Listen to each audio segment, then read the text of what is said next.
ஹே darlings, depression ரொம்ப common term இல்லை? இப்போல்லாம் ஸ்கூல் கோயிங் கிட்ஸ் கூட ஸ்ட்ரெஸ், ஆன்சைட்டி, டிப்ரெஷன் யூஸ் பண்ண ஆரம்பிச்சிட்டாங்க.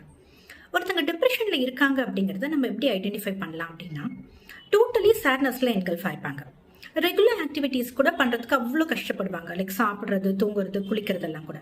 வேர்ஸ்ட் கேஸில் சூசைடல் தாட்ஸ் இருக்கிறத கூட பார்க்க முடியும். ஸோ அந்த மாதிரி பீப்புளை ஓரளவுக்கு பார்த்தோன்னே நம்மளால் ஐடென்டிஃபை பண்ண முடியும். we can try to help them. ஆனால் ஃபங்க்ஷனல் டிப்ரெஷன் ஒன்று இருக்கு. Though it is not a medically diagnosed term. இப்போலாம் நிறைய பேர்கிட்ட இந்த ஒரு இஷ்யூவை பார்க்க முடியுது. அதாவது டிப்ரெஷனில் இருக்கக்கூடிய எல்லா சிம்டம்ஸுமே அவங்க கிட்ட இருக்கும், ஆனால் கோவர்ட்டா.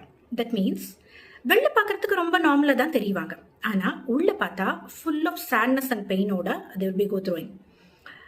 எல்லா ஆக்டிவிட்டீஸுமே நார்மலாக பண்ணுவாங்க, but like in autopilot mode.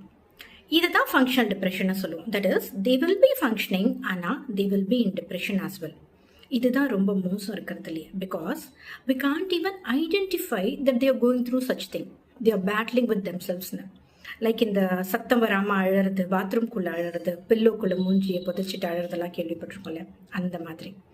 So நான் இந்த வீடியோவில் சொல்ல விரும்புகிறது, be kind and gentle with anyone you come across, because we never know who's facing what battle.